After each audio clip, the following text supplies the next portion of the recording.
Hello, hello, hello, everyone, and welcome back to another edition of our Icenia Rises campaign. Of course, we are the great and glorious nation of Albion. Now, before I get started, I did just want to say one thing. I noticed that one of my videos yesterday, I believe, was posted up on the Imperator subreddit, and I just want to say thank you to whoever did that. I really appreciate it. I also appreciate some of the love I got there. And so I am definitely no expert at this game. This is really just a fun pet project that I'm doing, and I'm having a lot of fun so far, and I'm having fun sharing it on YouTube. But yeah, I am no expert at the game, and I did just want to throw you in the direction of someone who is much better at this than I am.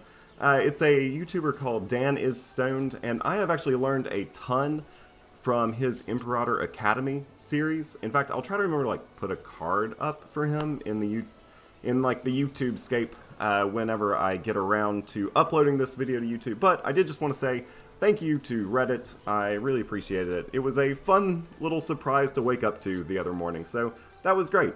Anyway, let's actually go ahead and get started with today's episode. I wanted to first show you one thing. This little river, you may not necessarily think of it as anything in of particular note, but this little river is actually the only border that we have between the great, the glorious, the wonderful, huge nation of Albion and the Roman Empire. That's right, we do now officially border Rome, so we will actually be looking to maybe even expand into Rome as early as this episode. I don't know if that's going to happen, but we're definitely going to go to war with Rome in this campaign. I hope that that is kind of like a climax of the campaign. I'm going to see how far into Rome I can push. Of course, Rome does not actually own Rome anymore. Now Rome is owned by the great and glorious nation of Carthage. I did just want to, before I get started, do a quick roundup. I was looking around the world and noticing that a couple interesting things were happening. Of course, the Marians are doing what the Marians tend to do and just be very rock solid, own their country, own the Indian subcontinent, and they are actually pushing out into Persia pretty well. I was kind of hoping that Parthia would kind of fill the power void that the Persian Empire and the Seleucid Empire left behind. I was also hoping Parthia would come in here, because I would love, because you see me, the Albion people, we're starting to push towards the Parthians, and I would have loved to have kind of had that little border conflict as well. Phrygia is no more. Cyprus is now its own thing. It is not part of Phrygia. There is no more Phrygia. Alright, I thought maybe that was Phrygia, but no, that is Cyprus? Province of Phrygia. Oh, it says in Phrygia. Are you owned? Okay, so Phrygia actually does own Cyprus. Maybe? Hellenistic local power of Cyprus. No, so Phrygia is gone. Phrygia is no more, at least not that I can see. Macedonia has taken a lot of the old Thracian land. It has also moved up into the Getian tribal territory, but it has struggled to maintain a dominant role in actual Greece itself. I think the real story is how well Carthage is doing. Carthage has taken some of Magna Graecia, it has taken Latium, it has taken some of Hispania, but would you look over here, Carthage is even expanding into, what is this, Illyria? So or in Dalmatia, so Carthage is looking pretty strong indeed, but maybe not as strong as the great, the glorious, the wonderful Empire of Albion. Let's go ahead and unpause this game and get started. First things first, I was noticing I want to fabricate a claim on you. I don't really care about the province, but let's make it Treveria. I'm going to look to go to war with them relatively quickly. Let's just go ahead and move some troops that direction. I was just noticing between episodes that they weren't necessarily super allied up, and I was also not liking this little bulge that they have created.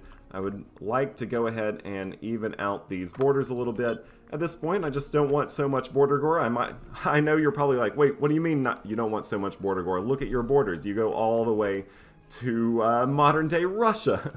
Well, I guess maybe this is Ukraine nowadays. Yeah. But yeah, alright, fair. I was just pushing for horse archers, you know me. So I do want to go to war with them relatively soon. We'll move some armies that direction. I'm not super concerned with what they can come up against me. Looks like we have a new civic advancement. That always helps. Ooh, I might take that national tax rate. And I might do... Ooh, all of those look good because the tribesman output... I know I'm trying to move away from tribesmen, but just the reality is the land I'm conquering has a lot of tribesmen in it. I'm not able to, you know, snap my fingers and get rid of them like I could in some of the earlier editions of the game. So I do have to deal with them for quite some time while I try to convert them to slaves and freemen and citizens. So I do have to deal with tribesmen, so I'll probably go ahead and get that tribesman output invention. And then pop migration speed just helps me centralize a little bit faster. We have some oratory advancement as well. Civilization level, I mean, that helps, but at this point I'm very, very civilized. Well, at least in Venta, my capital, not necessarily across the entire country. So I think I am going to go ahead and grab a couple of those inventions. Specifically, the national tax rate up by 5%. That always helps. And then when I get a little bit more cash, I will grab probably migration speed first and then pop out or tribesman output. Let's see. I want to make sure that I grab my armies of horse archers. Where did they end up? There you are. I'll have you come to here.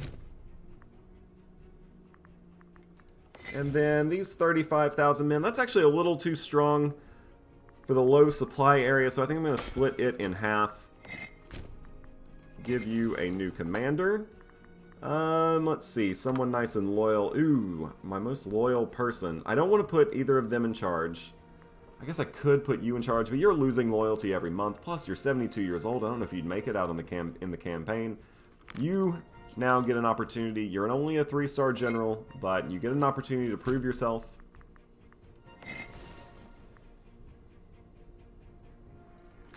Sometimes all you need is an opportunity in life to really, you know, show the world what you're made of.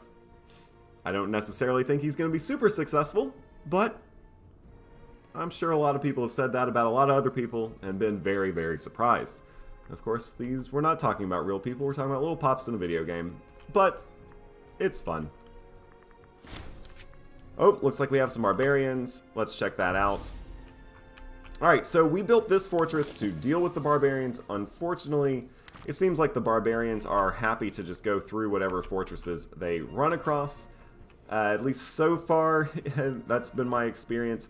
Hopefully, we won't even have to deal with these barbarians. They will, you know, be killed by the Gathonians. The Gathonians like to see themselves as international peacekeepers, I think. They've guaranteed nations all across the board, including, for a little while, Samnium. Let's see if they are still guaranteed by Gathonia. Yeah, they are. So Rome may not be pushing south because of this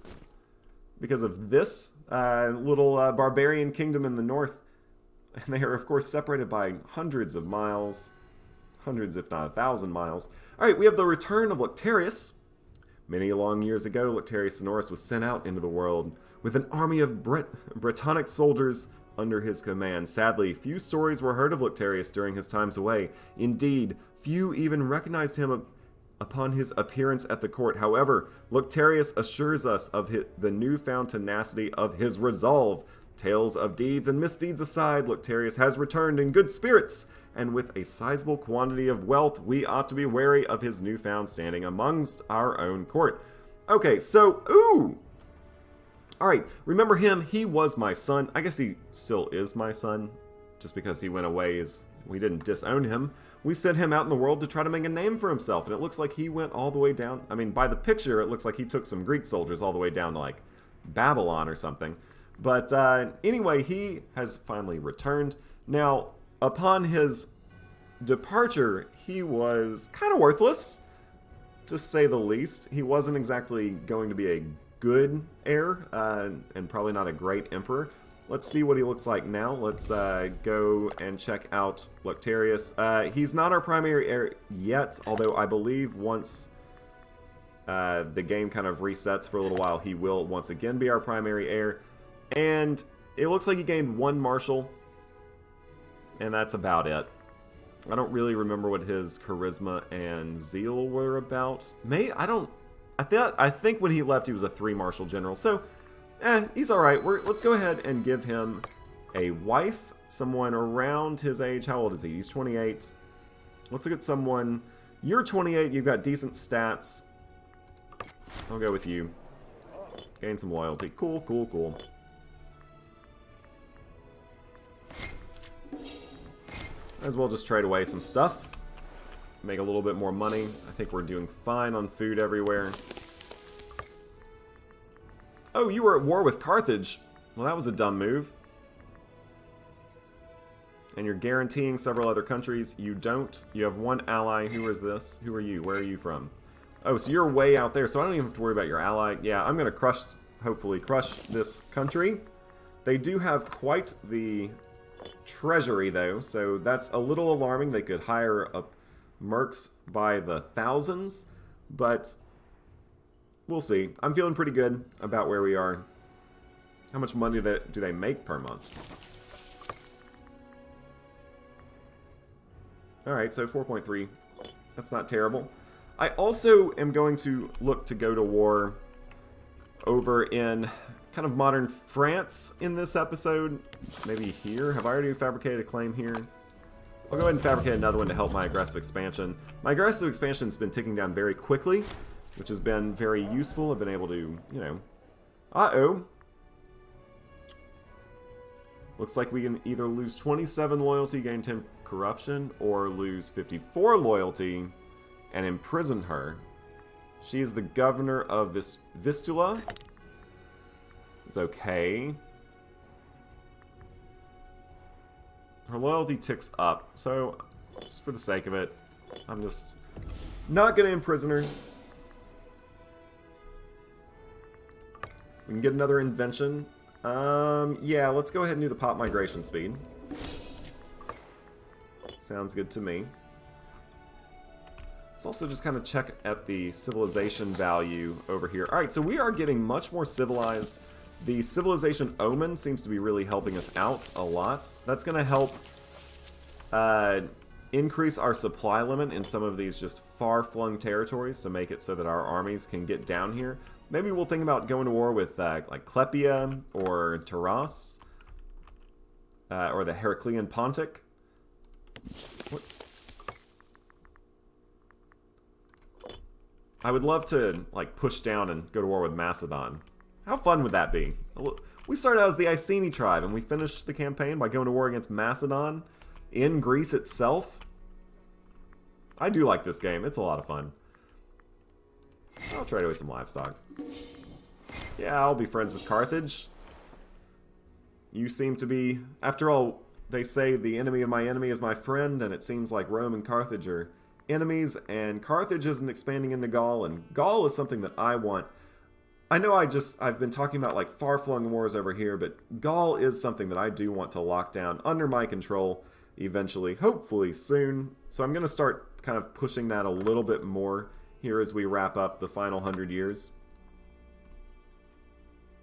So speaking of, I have the political influence. Let's go ahead and fabricate a claim on you as well.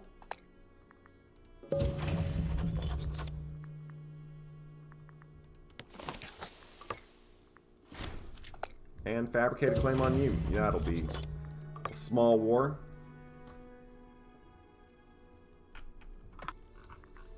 We have lots of claims going. I believe we actually have a claim here. Yeah, so I could declare war right there. I don't want to do that yet just because I don't want to fight this huge alliance stack. I'm not saying I couldn't win, I just don't really want to do it yet. Also, would you look at their military tech? That's, is that on par with mine, or is that better than mine? Alright, so that's on par with mine. Interesting. I didn't know that there were any barbarian nations that were anywhere near on par with my tech level. Good for them. I mean, I would rather them not be, but good for them all the same. Let's move these horse archers somewhere where they'll be a little bit more useful. Once again, we have barbarians at the gates. Alright, so let's check out the fort system here. Alright, I have a feeling they're going to ignore those forts. It's okay, we have troops who should jump into action. No, you're not going to jump into action. Let's put you in charge. When they cross the border, we have troops that should jump into action. Okay, come on, defend your borders. Fine, I'll go do it for you. Go take the land.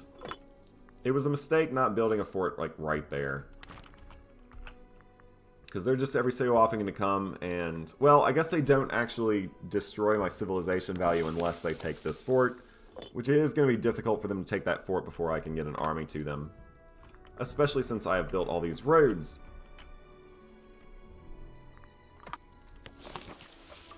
And you get a claim fabrication as well.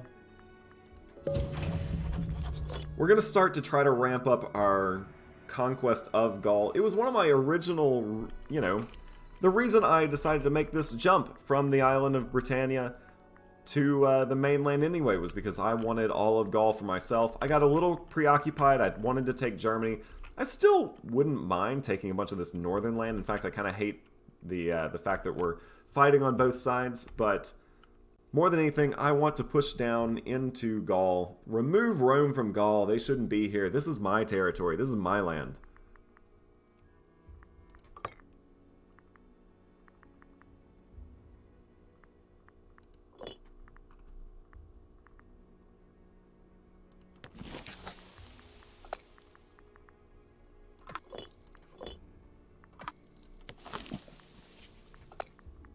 I think I'm going to go ahead and just build another army.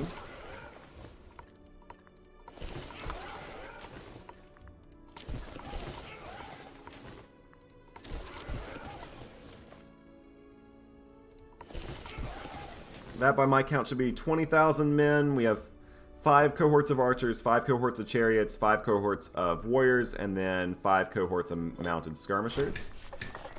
Oh, looks like it's hideous. We could lose some popularity, or we could have Luctarius, who is the master of the guard, lose 20 loyalty. I'll lose the popularity, that's fine. Oh, looks like we're struggling for food in Venta.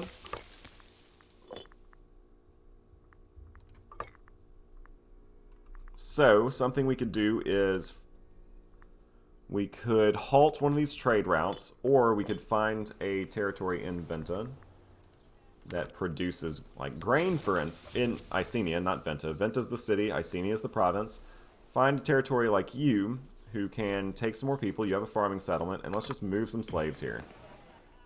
Specifically from Venta, because Venta has enough people in it.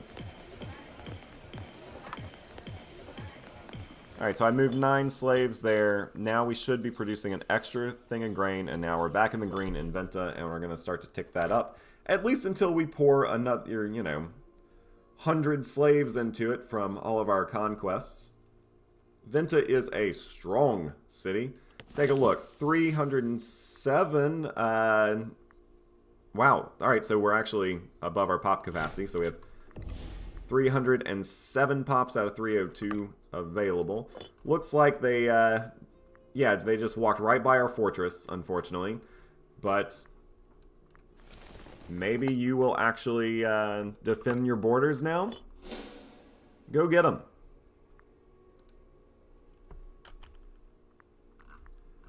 We're getting there on our claim fabrication.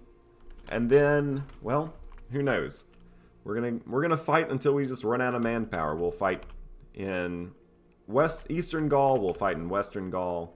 Hopefully we'll end up fighting in Southern Gaul. We'll see what happens. We'll see what happens.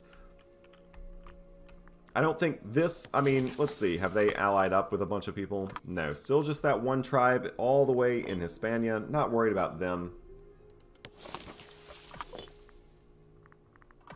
Of course, we are limited by our aggressive expansion, but right now we don't have any. And, we really don't have to really worry until we get over above 50. Of course, just having a little bit of aggressive expansion, or having too much aggressive expansion, even if it is below 50, is detrimental. It does hurt. Just it's nothing like if you went over 50. I think we are approximately 2 months away from going to war. So that's exciting. In the meantime, is there anything else I can do? You know what? Just to do it, let's get a claim fabrication on you as well.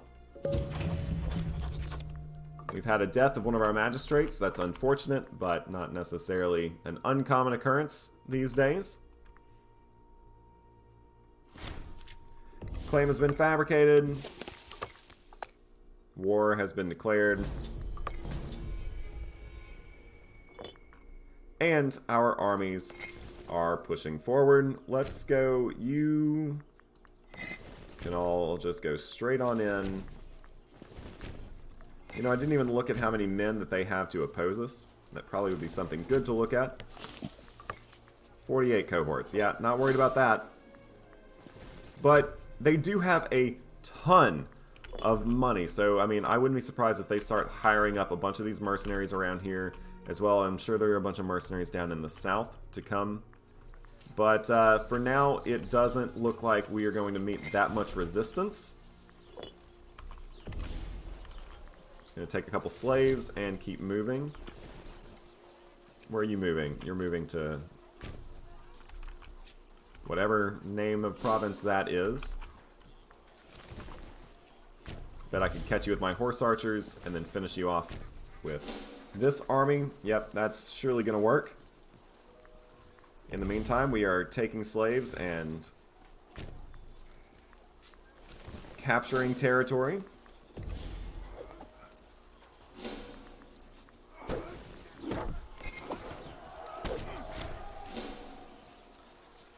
We did lose about 1,200 horse archers. However, we dealt it a little bit heavier than or a little bit better than we took it. So that's always a plus. Let's go ahead and just move these men down here. Those 18,000 men should be able to hold off, take that fort. All right, so I'm glad Luctarius III did come back when he did, because now, unfortunately, our old emperor has passed away. Long live the new emperor, Luctarius III Sonorus. He is not exactly what I would call amazing, but he is a 4-star general, or sorry, a 4 marshal general. Our stability is going to drop a little bit. We unfortunately take a sad loss. The army of Albion is in mourning, but it's time for it to have a new general, and that will be General Luctarius III. For those of you who may not have noticed, I've decided to just build a large stand, because why not? I make plenty of money, and I have plenty of manpower. I've decided to build a large standing army, just for the heck of it. Also to, you know, just to have in case I get some disloyal generals. Just build a large standing army of approximately 50,000. Right now it's only 45,000. And they're just going to sit on my capital, which has plenty of supply limit to let them sit there. Yeah, their supply limit is 556. And this way, as long as this army is the largest, I feel pretty good about, you know, any, like, disloyal generals going their own way with a force. Just because, you know, I have a large army that's loyal to me that is always drilling. It also hopefully helps me a little bit, have them always drilling with my military experience.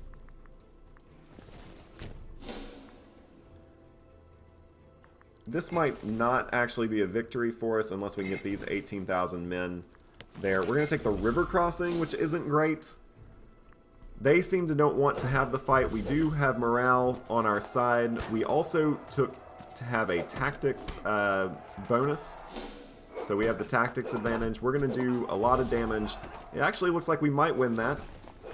This army of 17,000 men, led by that 3 marshal general, is actually doing decently. These horse archers are also keeping... Let's have them just kind of keep up with this force. That force is going to take a solid victory. Interesting, we did tremendous damage to their troops.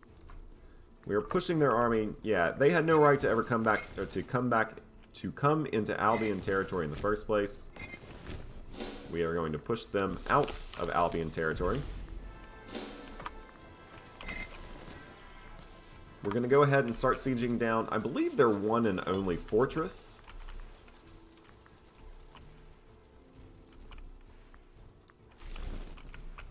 And yeah, this looks to be a pretty lightning war. We are losing manpower right now, but I'm feeling very good about where we are in terms of how many men we have. Most of the manpower we're losing, I believe, is actually going to be lost to attrition. As long as we can keep this number over like 300,000, like, I'm happy to go to war almost right away. Yeah, I'll go ahead and gain the gold. I'm not really worried about losing 4 tribesmen. gain the gold and instead get some, have all my tribesmen be just a little bit more efficient. I'm also going to get this Omen power up by 5%. That seems good to me. I'm going to keep going with the monthly civilization change, I think, just because it seems to be doing its job, slowly but surely increasing my average civilization across my country. That's increasing the supply limit in those territories, just helping me out in general. It is making my tribesmen a little upset to have my civilization value so high. Oh, and it actually turns out they have 2 forts. I didn't see this one right here. We're going to win another fight, although that one was much more even in terms of casualties taken. Doesn't matter though, because we held the field at the end, which means we get to take the field and take some more slaves, send them home to Venta.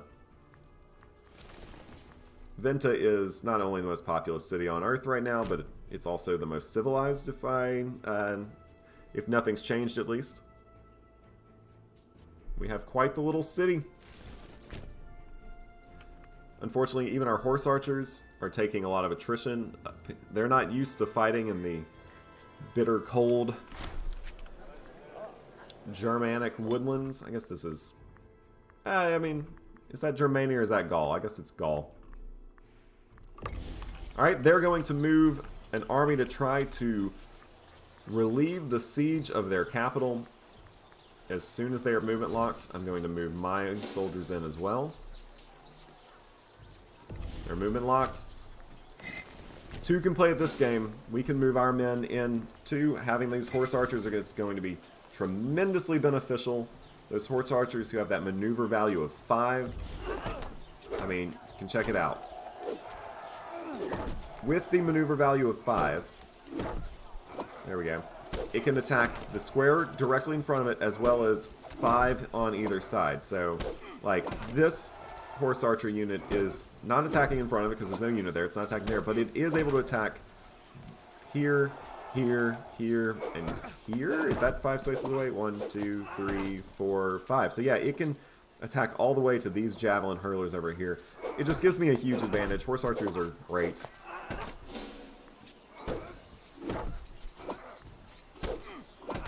And yeah, it looks like they're going to really try to push all of their men in, but we have 20,000 more men coming. And in the end, I don't even think it's going to be close. We do not have the tactics advantage, but we don't have a tactics disadvantage either. They are going to use this as an excuse to, well, I think they're actually going to move more men in. Ooh, we gained some political influence. I always like to gain some political influence, and we get some loyalty. Yeah, we'll do that. With that political influence, I'm immediately going to come to Venta. And let's go ahead and grab another import route by hitting this Entice Business Investments. And I think I'm going to go ahead and build another aqueduct while I have the chance in Venta. You can get a commander in charge. Ooh, look at you. You're an 11 Marshal General. And I'm going to move you to London.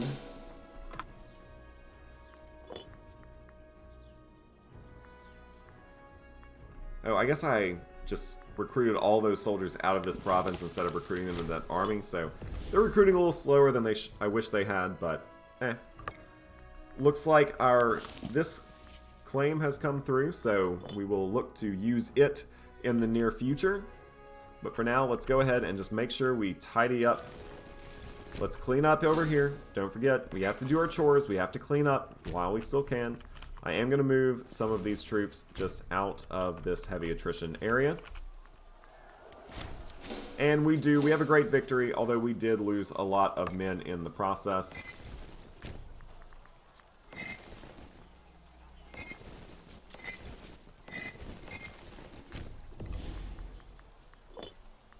Either way, this fortress should hopefully fall soon. Then we will just have one more fortress to take. Although they don't look to have much more of a stomach for this war. Is there another invention that I might want to get? Diplomatic relations? Wrong culture group happiness. I'll take that, because I am taking a lot of people who are not in the right culture group. Looks like we have highest pretender support. We could look at that. If we had a child, I think we'd be in a pretty decent shape. I'm going to go ahead and get the monthly civilization change. I think that just helps a lot. Let's move these horse archers somewhere. Like, these horse archers, if you could catch them. We have another martial advancement. Ooh, siege ability up by 5%. I'll take that. Army movement speed up by 10%. I will take that as well. But I think first I'm going to go with siege ability, and then I'll have to save up some money for that movement speed.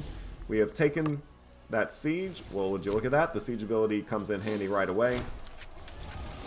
The Marian Civil War looks like it has ended. I didn't even know it was in a civil war. Good for them. Glad they could work out their differences. That's how that works, right?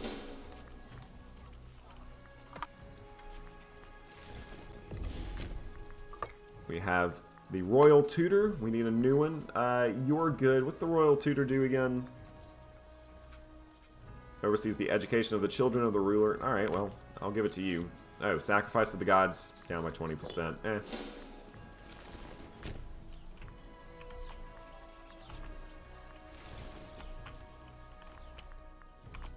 Where are these guys retreating to? Somewhere far away, I'm guessing.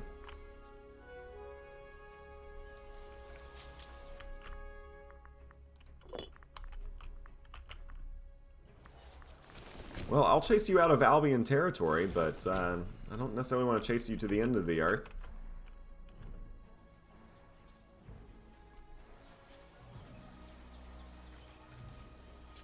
In the meantime, we're going to continue to siege down their final territory. I don't guess it's worth assaulting. No, it's definitely not. And let's think about where we're going to go to war next. I think...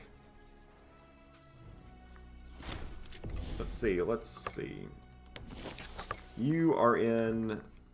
So if I were to declare war on you... Ooh! I think you are probably the next person I declare war on. Let's look at your allies. The Arvini, the Turonians, and the Aeduians. So there's the Arvini. Not worried about them. Not worried about them. And who's the last one?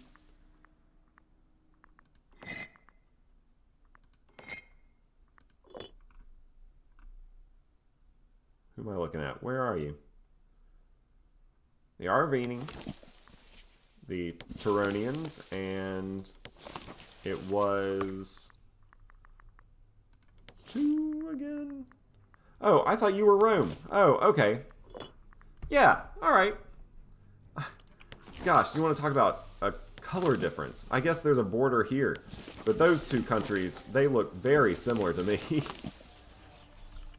I mean, I don't really blame Paradox for having two very similar shades of red in this game. When you, like, even just zooming out now, and these countries have consolidated a lot. But even zooming out now, you can just see how many different countries there are. You have to, you know, there are only so many colors in the color wheel. You have to have some countries be close. What I will say is how much I hate the color of Albion. I mean, it's this nice, pretty white until you're over here, like, trying to colonize. That's how I ended up skipping this place. I just colonized right around it and didn't realize that it wasn't land territory that I owned until, well, until I'd already colonized, well, all the way out to here. Speaking of, I could keep going on the colonization train. I'll probably look to do that before the start, like between episodes. I like to just ask people to just watch me sit here and hit the colonize button a bunch of times. Colonize, and then move a bunch of slaves, then colonize again, then move a bunch of slaves. It can just be tedious. And if it's tedious for me to do, it's probably tedious for people to watch, right?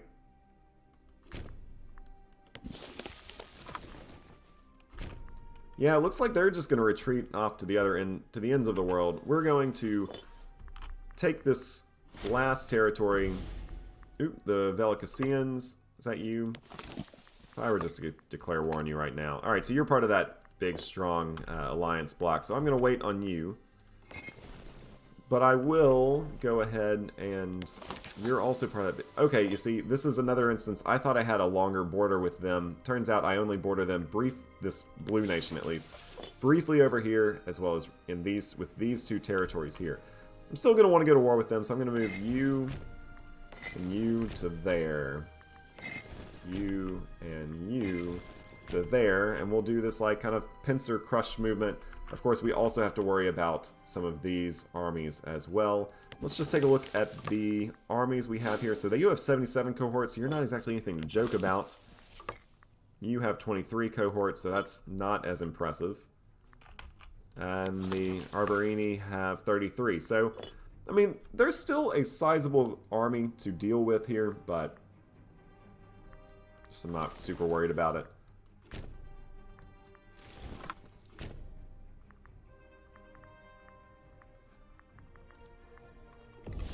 Oh, don't want to take an obvious loss, although it looks like I'm going to have to fight it anyway. Maybe if I can move these horse archers in very quickly. They're going to take at least a lot of casualties. We could, at this point, retreat away. You know what? I think we're going to win, though. Yeah, look at these horse archers go! And because these horse archers are so fast, they're able to even reinforce.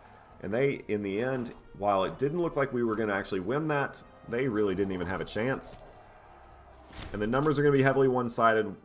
They lost more than double the men that we lost. Of course, they still own their... Oh, and look at you sneaking over here. Let's bring these 18,000 men back. I need this fort to fall, though. I don't want them to re-siege a bunch of their land. Taking more and more claims. And their fort falls. Let's go ahead and sue for peace. I want all their territory. I don't see why they wouldn't give it to me. Yep, they do. That's going to give me 23 aggressive expansion. I'm going to go ahead and take it. My aggressive expansion ticks down pretty quick. Plus, by taking them, I get this nice little pop-up, and I can banish those of class with the rest of the sword. Aggressive expansion down by 0.5. Take a bunch of territory, and already I like my borders a little bit more. I'll have to deal with these two countries. In the next episode, I'll be dealing with this little light blue menace, most likely. But unfortunately, that's where I'm going to have to wrap it up for today. I hope you enjoyed the episode. It was just a little quick lightning war. We didn't really get into the management side of things, which we probably will have to get a little bit more into that, managing the newly conquered territory, in the next episode. Anyway, I hope you're having a great day. If you are, give me that like button, maybe even subscribe if you want, and I will see you on the next one.